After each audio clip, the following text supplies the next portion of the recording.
नमस्कार, capital TV Bihar देख रहे हैं आप। बिहार विधानसभा चुनाव 2025 की सरगर्मियों के बीच एक नया विवाद खड़ा हो गया है। जन स्वराज पार्टी के संस्थापक प्रशांत किशोर पर राघोपुर में आदर्श आचार संहिता उल्लंघन का केस दर्ज हो गया है। तेजस्वी यादव के गढ़ में किशोर का अभियान शुरू होते ही पुलिस एक्शन हुआ। क्या ये पूरा मामला कैसे लगा प्रशांत किशोर को झटका, बताएंगे आपको विस्तार से इस रिपोर्ट में।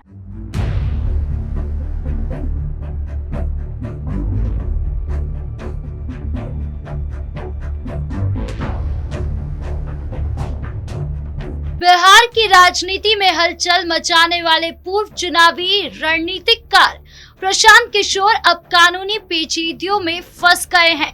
वैशाली जिले के राघोपुर विधानसभा क्षेत्र में उनकी मौजूदगी के बाद राघोपुर थाने में उनके खिलाफ आदर्श आचार संहिता उल्लंघन का मामला दर्ज कराया गया है। ये घटना बिहार विधानसभा चुनाव 2025 की तैयारियों के बीच हुई, जब राज्य में चुनावी माहौल चरम पर है।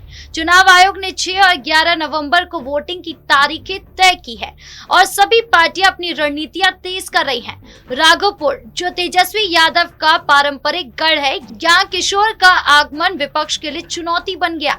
पटना से महज 50 किलोमीटर दूर गंगा के उस पार बसे इस क्षेत्र में किशोर ने अपने काफिले के साथ पहुंचकर चुनावी अभियान की औपचारिक शुरुआत की। समर्थकों ने ढोल नगाड़े, फूलमाला और जोरदार नारों के साथ उनका स्वागत किया, जो एक तरह से राजनीतिक शोकेस था।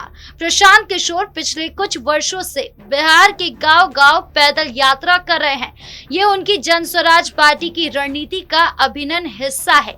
ग्रामीण ने शिक्षा की कमी, सड़कों की बदहाली, बिजली पानी जैसी बुनियादी सुविधाओं के अभाव और बेरोजगारी की शिकायतें की।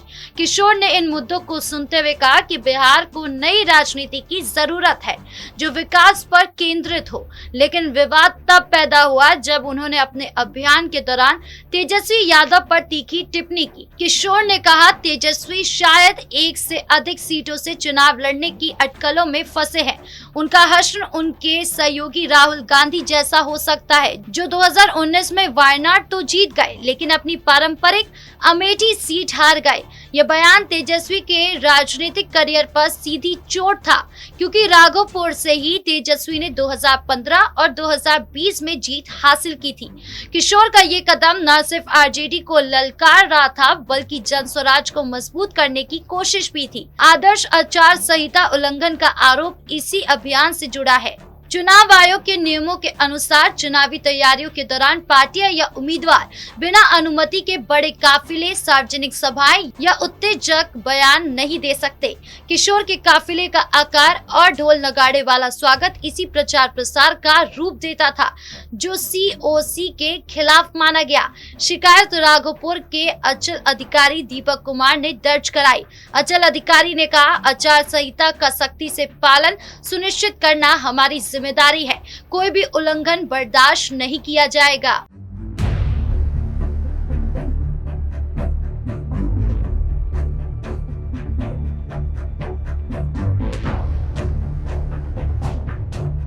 कुल मिलाकर राघोपुर का ये विवाद बिहार की राजनीति को नया रंग दे रहा है।